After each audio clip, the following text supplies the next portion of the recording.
Welcome to the Eco Rising podcast. On this podcast, we focus on various environmental issues. Today, we are looking at genetically modified organisms.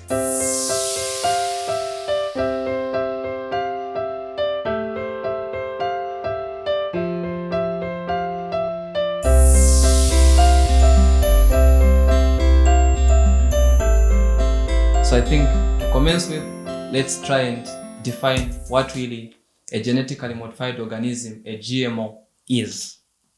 So basically, genetically modified organisms or transgenic organisms, these are organisms whose genetic makeup has been altered or modified using genetic engineering or transgenic technology.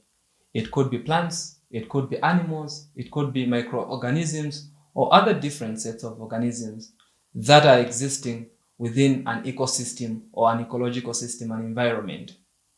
But I think what is also most important is to be able to distinguish or to be able to unpack in detail what a GMO is like.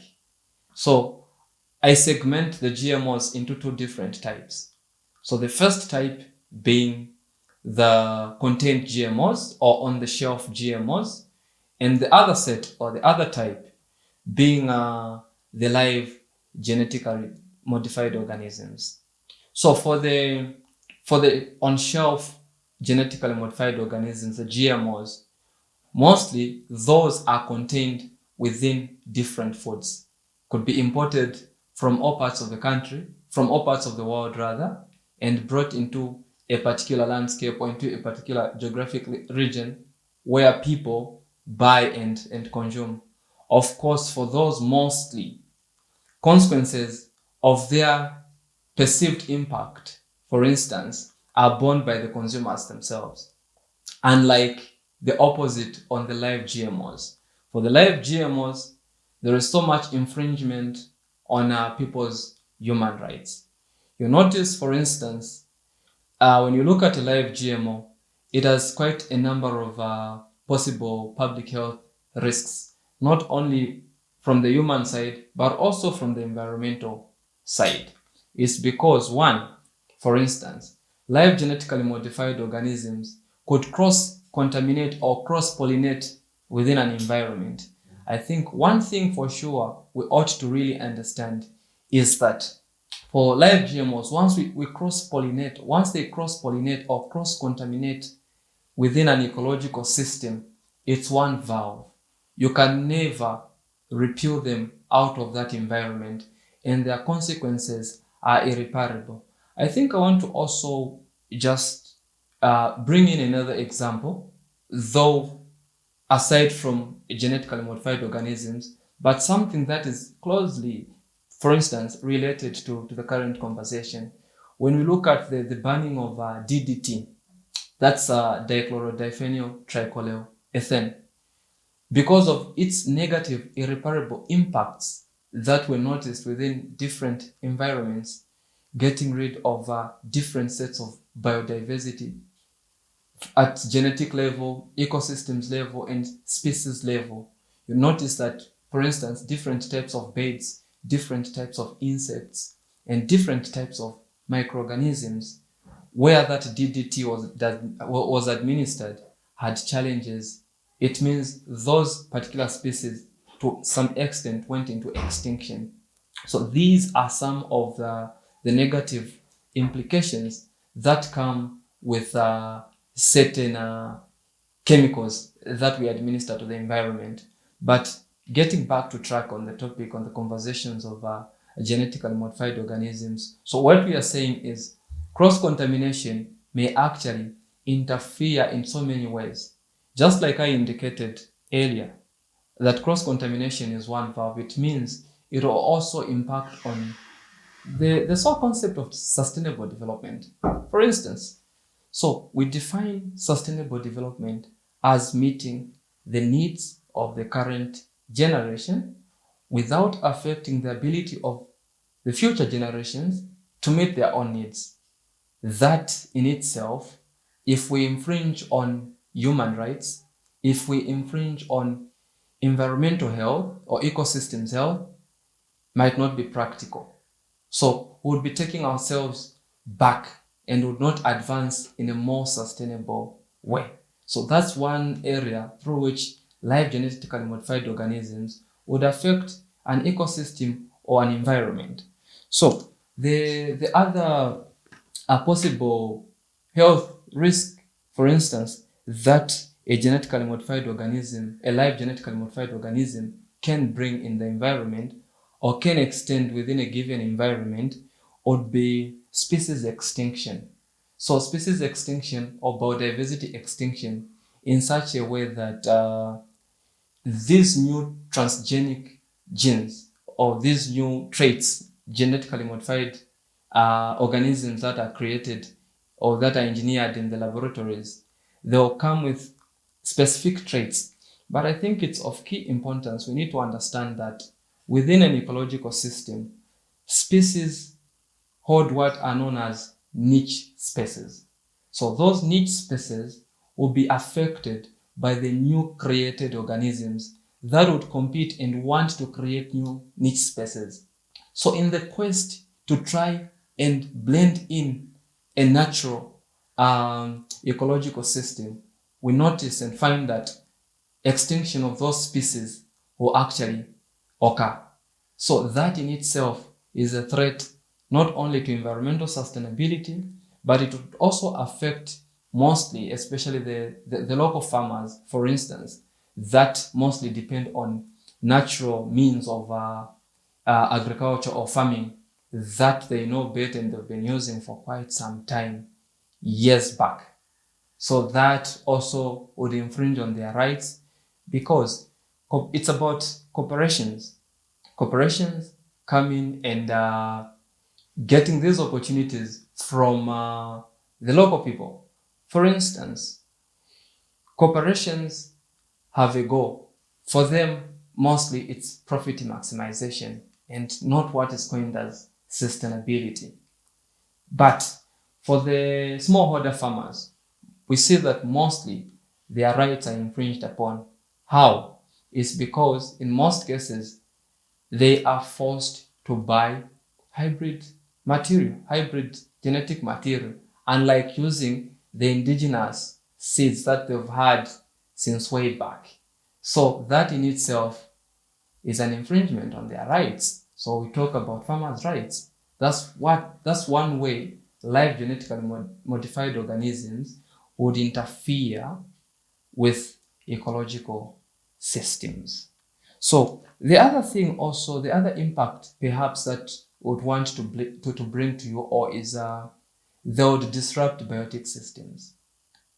Biotic systems, these hold both terrestrial and aquatic organisms. Because we bring in new traits, new organisms with different latest traits within an ecological system, then it entails that those new traits, new organisms would have to survive within those places. And in so doing, they would keep interfering or disrupting the already existing niche spaces, pushing the natural species further away and disrupting them in the process, and also altering what is known as the genetic pool, the gene pool, which is of key importance because it needs to be maintained in its natural state. Possibly issues of live genetically modified organisms would also, I think, cautiously go with precaution. So I think it's exceptionally, very, very, extremely important actually for we as a country, Zambia, to be able to, take the precautionary principle very seriously. I just want to read and echo two main key components within the precautionary principle. So the precautionary principle in itself has four key components, but I'll pick two that I feel are very, very important for us all. So the first one is taking preventive action in the face of uncertainty. When we look at live genetically modified organisms, we do not understand the extent to which their impacts would cause to the economies, would cause to the society, would cause to the environment. And once we once we amalgamate the social, the economic and the environmental spheres altogether, that practically defines sustainable development. But when we look at how live GMOs would impact the environment, would not only impact the environment, it's actually more than one can understand.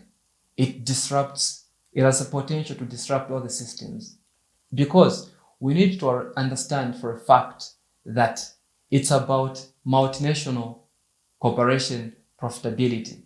So it's what people have perceived fast solutions. But I think it's also good, and I think it's also important to mention that these are just false solutions. An excellent example of where we've seen where the world actually, especially African different countries are actually heading to. I think we have a case study, just our neighbors, Kenya. I think those are an excellent example what we are likely to see going in the future.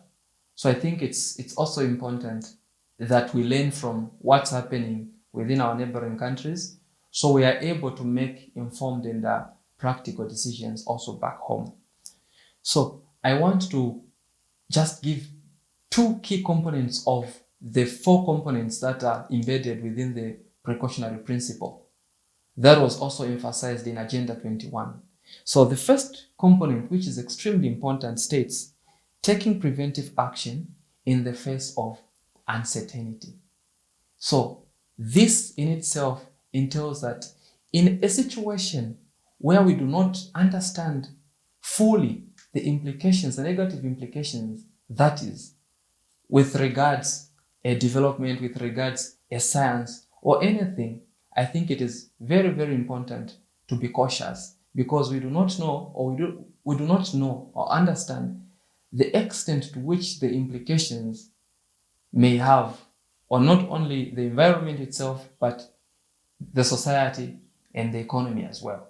So I want to also stress the component 4 embedded within the precautionary principle, which states that increasing public participation in decision making. I think this public participation in decision making should also be coupled with the bottom-up approach, unlike the always or the most dominant top-down approach. This is for a reason that smallholder farmers are responsible for producing a huge amount of food in the country through their activities. And just by that alone demonstrates the importance, the significance of that special group of people in decision-making processes. If such people are sidelined in decision-making processes, then we don't know how we are going to call this inclusivity, because every key stakeholder, every farmer, every environmentalist, every citizen is supposed to be a part and parcel of this very integral process of decision making. I think these issues are extremely pressing, and we need to take them with the agency they deserve. So the other impact, of course, that live genetically modified organisms also would have in the environment is they would harm non-target species. We understand for a fact that genetically modified organisms, being live, come hungry for pesticides and herbicides. And those in themselves are loaded with chemicals that have varying impacts. So in a case where we have those within the environment, it would mean that all non-target species would be washed away, would be killed, they will be poisoned. We've seen a lot of herbicides, pesticides, different brands coming on board with, of course, their perceived use. But to be honest and to be more realistic, those are contributing to this loss of biodiversity.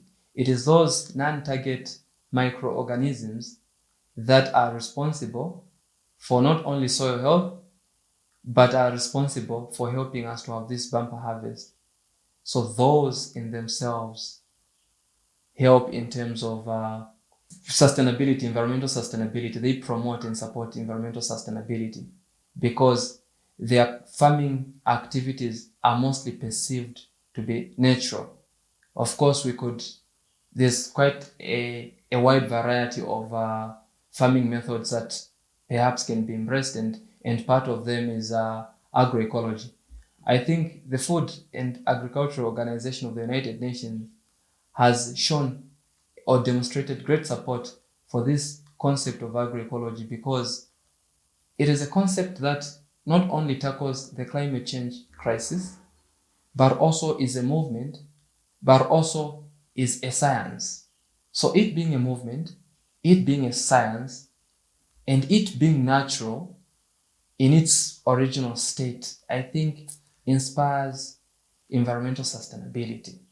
So these live genetically modified organisms would also lead to the creation of new or more vigorous pests and pathogens.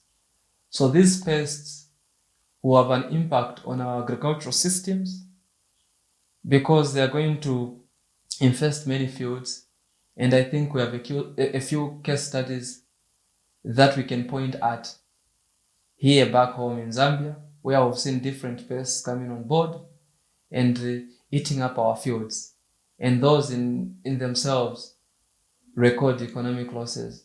And these are farmers mostly that come from marginalized communities, and their socioeconomic statuses are actually at variance with what's happening across the world.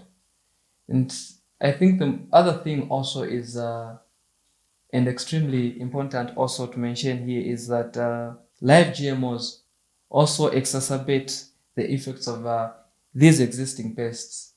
That happens, for instance, through hybridization with related transgenic genes or transgenic organisms.